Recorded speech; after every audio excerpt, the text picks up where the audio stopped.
Assalamualaikum warahmatullahi wabarakatuh. Waalaikumsalam warahmatullahi wabarakatuh. Baik, pagi ini alhamdulillah Allah Subhanahu wa taala masih memberikan kita nikmat sehat, kesempatan sehingga kita masih dapat melaksanakan proses pelajaran kita di SMK Kampung Hulu ini. Untuk melanjutkan proses pelajaran kita yang pada pertemuan sebelumnya kita sudah laksanakan fardu kifayah dalam bentuk memandikan jenazah. Dan setelah memandikan jenazah ada beberapa rangkaian dalam pelaksanaan fardu kifayah tersebut yang tak kalah penting. Yang kedua yakni adalah mengkafani jenazah atau memakaikan pakaian terakhirnya. Yang berkaitan dengan kain kafan Anda semua, intinya kain kafan itu mesti berwarna putih ya. Tak boleh dalam membungkus jenazah itu selain warna putih karena itu anjuran dari Rasulullah SAW, karena warna yang terbaik itu adalah warna abyad, warna putih ya. Kemudian kain kafan ini yang harus dipahami kata kuncinya, kain kafan itu ukurannya mesti 1,5 jengkal dari mayat tersebut. Jadi jenazah itu sudah diukur sebelum dimandikan, dia sudah diukur dengan tali dan sebagainya, dilebihkan 1,5 jengkal ya, 1,5 jengkal biar nanti mudah untuk istilahnya mengikatnya ya, mengikatnya. Kemudian setelah dimandikan, kain kafan itu sebenarnya sudah dihamparkan. Nah, ini hamparannya ada satu. Ingat kalau jenazahnya laki-laki ya ataupun perempuan, itu hitungannya kain kafannya itu harus ganjil 1, 3, 5 ya. Biasanya kalau di masyarakat kita itu kebanyakan 5 ya, 5 atau 3. Kebanyakan itu 5. Jadi hitungan 5 itu bisa dalam bentuk ini satu hamparan yang pertama. Kemudian bisa juga ini bajunya ini. Oh, ini baju nih. Kalau ini itu kan hamparan yang luas itu kan. Jadi baju itu termasuk hitungan juga itu. Baju juga ini kain sarungnya.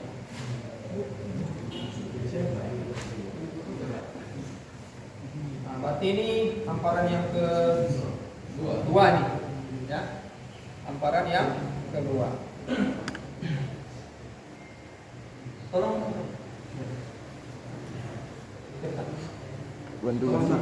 Luruskan. Luruskan dengan satu. Luruskan. Ya. Nah, pas 2 kan? Ini 2. Setelah 2 tadi, ingat hitungannya 5 ya. Kalau ini macam-macam deh.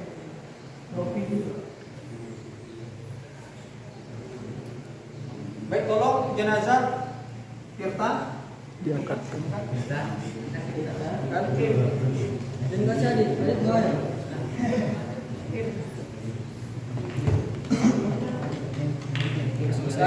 Up tangannya. Ya, ini siap untuk tembus dia. Ya.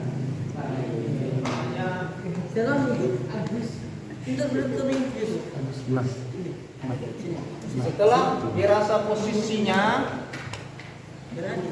ya kita pasangkan bajunya. Nah, inilah baju terakhir dari mayat itu. Kamu kita siap kita. Baju bisa di atur.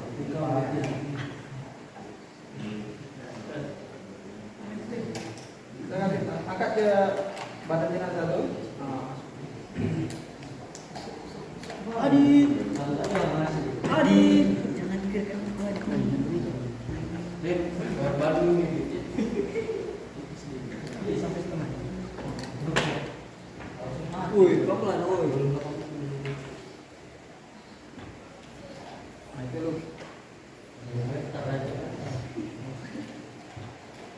Kemudian kepala jenazah ini dimasukkan, disarungkan.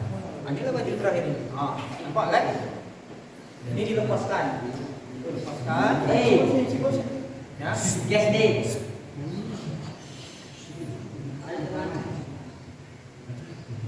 bajunya. Ada berapa hitungannya itu? 3 kan? Sebenarnya 3 ini sudah bisa ini. Tapi kalau mau tambah boleh. Ada 3. Ya. Kemudian yang keempat, ini kain sarungnya. Nah, ini hitungannya 4 kan? 4. 4.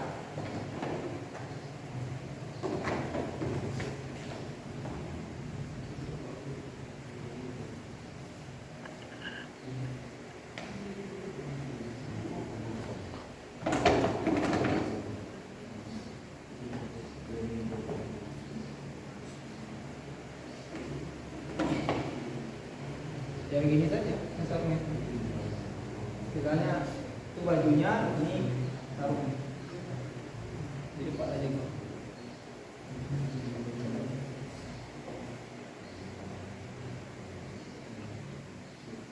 Berarti yang 5-nya mana, Pak? Yang kelima boleh istilahnya ini surbannya. Ya.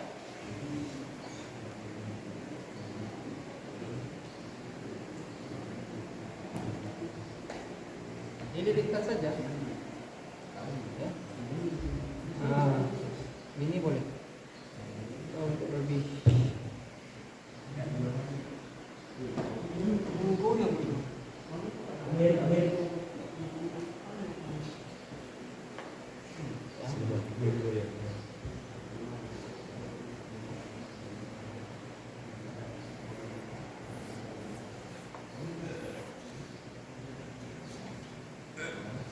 Ya. Setelah hitungan dari 5 tadi itu pas, maka disinilah jenazah itu dibungkus. Silakan. Coba.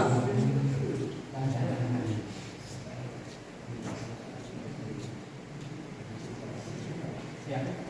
Ikuti aja apa yang Bapak. Jadi, kamu angkat ini.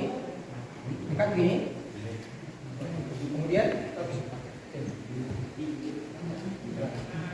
Kemudian ini kan ke dalam diri Pak, ke dalam ini. Nah, dalam. Ah,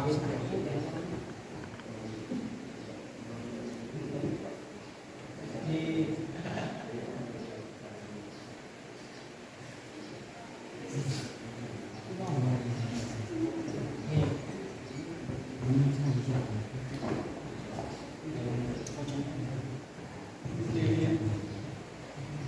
kalau cara melipatnya tadi itu yang ini. Digabungkan 2 tadi, kemudian ke arah dalam ya. Bah, itu tadi kan. Kamu cerita ke sini, mana kemudian bagian kepalanya, kalau ikatan tuh 5. Nah, kalau sebelum dia ditutup terakhir boleh. Kalau ada anak-anak keluarga yang mau lihat boleh. Boleh dicium boleh, pegang boleh. Ya. Ini sudah ditutup bagian terakhir.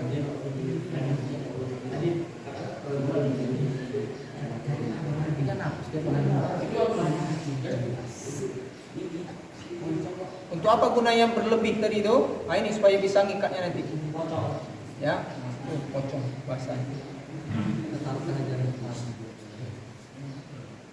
Kamu bagi kaki,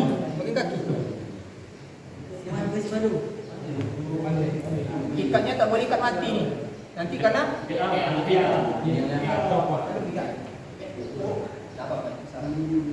coba lah ikat.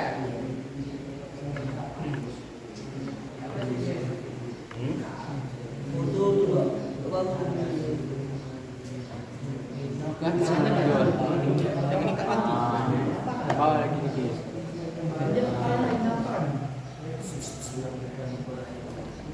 Dua, kan semuanya 5 tuh. Ini bagian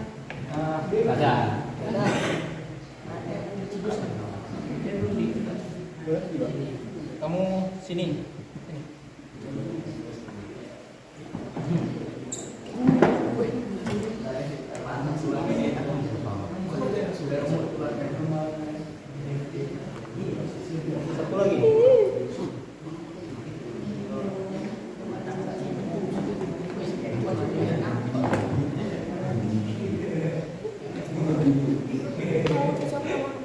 Nah, yang lain perhatikan.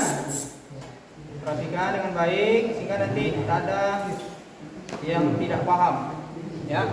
Nampak ya? Nampak, Pak. Sudah.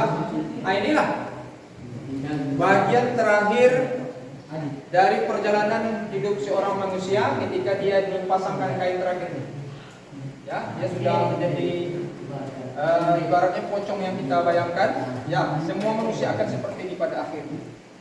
Ketika dia sudah dipastikan sudah diikat, dipasangkan kain terakhirnya, maka di saat itu dia siap-siap untuk disolat jenazah. Siap dia untuk disolatkan. Nah, kalau jenazah itu kan biasanya ada dibawa dalam bentuk apa ya, kerandanya ya, biar posisinya tinggi. Tapi kalau di bawah kurang afdal sebenarnya, tidak apa-apa. Sebagai ini untuk tutorial ini saja. Ketika sudah jenazah itu dibawa ke tempat pensolatan terakhirnya, dibawa di masjid, karena nanti akan dibawa ke masjid, dia nanti bisa disolatkan secara berjamaah. Karena yang paling utama mensolatkan jenazah itu 40 orang yang mensolatkan jenazah orang yang mati itu, kemudian doanya Allahumma firlahu warhamhu, minta ampun kepada jenazah itu, mayat itu kepada Allah Ta'ala, maka dosanya akan diampunkan. Dan kalau bisa saf untuk sholat jenazah itu lebih banyak. Contohnya 40 orang dibuat safnya, jangan safnya itu seperti saf sholat. Kalau saf sholat kan satu saja kan banyak. Kalau saf jenazah lebih banyak safnya, lebih bagus. Contohnya 5 orang depan, 5 orang. Tak perlu harus isi ke belakang, karena saf yang paling utama itu safnya panjang, safnya banyak ke belakang, banyak ke belakang. Itu maksudnya. Ya, jadi itu yang menjadi catatan. Nah, kalau bisa sebanyak-banyak mungkin yang akan mensolatkan jenazah. Kenapa? Karena intinya kita minta ampun kepada Allah Ta'ala kepada dosa orang yang sudah meninggal. Dan ingat, di dalam mensolatkan jenazah itu tidak pakai rukuk dan sujud. Jadi imam berdiri. Kalau jenazah itu laki-laki, maka imam berdiri di bagian kepalanya. Ya, imam berdiri di bagian kepalanya. Kalau jenazah itu perempuan, maka imam berdiri di posisi pinggangnya. Nah, ingat tuh, imam berdiri di situ ya, baru makmum serah di belakang. Tapi kalau dia jadi imam, kalau laki-laki berdiri di bagian kepalanya. Ya, tapi kalau dia perempuan, maka berdiri di bagian pinggangnya atau perutnya. Nah, di situ posisinya. Nah, dan tidak perlu saf jenazah itu apa namanya, biar dapat apa-apa, karena dia tak pakai rukuk dan sujud kan. Kemudian siap-siap bagi yang mensolatkan jenazah itu kalau dia laki-laki, yang pertama adalah niat. Usolli ala hazal mayyiti arba'a takbiratin fardal kifayati imaman lillahi ta'ala. Artinya apa? Sengaja aku mensolatkan mayit ini, dia mayit laki-laki ini 4 takbir fardu kifayah menjadi imam lillah, karena Allah Ta'ala. Ini bisa dihafal. Setelah berniat tadi, maka dia mengangkat takbir Allahu Akbar. Takbir yang pertama itu membaca Al-Fatihah. Bismillahirrahmanirrahim. Tak perlu keras. Karena kalau jadi imam tak perlu keras. Ya. Alhamdulillah. Iya kan.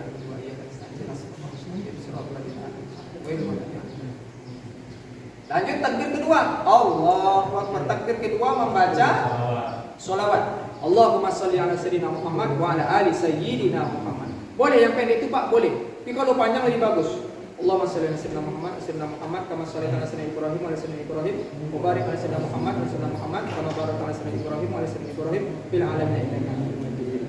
Lanjut takbir ketiga. Allahu Akbar. Takbir ketiga doa untuk si mayit. Allahumma ighfir lahu warhamhu wa'afihi wa'fu anhu. Selesai. Kalau ada yang panjangnya Pak, ada. Allahumma ighfir lahu warhamhu wa'afihi wa'fu anhu wa'akrim nuzulahu wasi' madkhalahu waj'alil jannata mashu. Lebih panjang daripada itu ada lagi. Tapi yang pendek aja. Allahumma ighfir lahu warhamhu wa'afihi wa'fu anhu. Takbir terakhir. Allahu Akbar. Ingat takbirnya cuma 4. Allahumma la tahrimna ajrahu wa la taftinna ba'dahu waghfir lana wa lahu. Salam, jadi setelah itu salamkan assalamualaikum warahmatullahi wabarakatuh. Boleh tak baca apa? Boleh, tapi yang paling bagus dibaca Allahumma ja'al qabrahu rawdatan min riyadil jannah. Salam kiri, wala taj'al qabrahu hufratan min hufarin niran. Kalau tak baca itu tak apa-apa juga, tapi lebih afdal dibaca. Ya, baru diturunkan tangan, kemudian kita berzikir. Bawa jamaah di belakang itu untuk wa ala ali hazniyatil jamaah ataupun wa ala ali hazniyatir ruhi, sebutkan namanya ya, atau boleh saja kita bacakan niat untuk yang sudah meninggal ini Al-Fatihah, baca alhamdulillahirabbil alamin arrahmanir rahim maliki yaumiddin iyyaka na'budu wa iyyaka nasta'in shiratal mustaqim shiratal ladzina an'amta 'alaihim ghairil maghdubi 'alaihim waladdallin. Nah, kemudian bawa zikir jamaah itu afdaluz zikri fa'lam annahu la ilaha illallah sampai 33 kali. Dan sudah 33 kali baru doa. Doanya seperti apa Pak? Doa sebagaimana kita ketika takbir tadi, takbir ketiga, takbir keempat, dipadukan dengan doa kita setelah sholat. Contoh, alhamdulillahirabbil alamin wassalatu wassalamu ala asyrofil anbiya'i wal mursalin wa ala alihi washabbihi ajmain. Allahumma fir lana dzunubana wa li walidayna warhamhuma kama rabbayana shaghira. Allahumma fir lahu warhamhu wa'afihi wa'fu anhu. Allahumma la tahrimna ajrahu wa la taftinna ba'dahu waghfir lana wa lahu. Rabbana atina fid dunya hasanah wa fil akhirati hasanah wa qina adzabannar. Walhamdulillahirabbil alamin. Boleh seperti itu saja, simpel aja. Nah, tinggal lagi ya kalian harus menghafalnya. Doa-doa yang tadi itu kan takbir ketiga Allahu akbar warhamhu wa'fu anhu, mungkin juga sudah hafal. Dipadukanlah doa itu ketika setelah mensolatkan jenazah. Nah, itulah gambaran secara simpel ya bagaimana cara mengkafani jenazah dan mensolatkan jenazah. Mudah-mudahan bermanfaat. Assalamualaikum warahmatullahi wabarakatuh. Waalaikumsalam warahmatullahi wabarakatuh.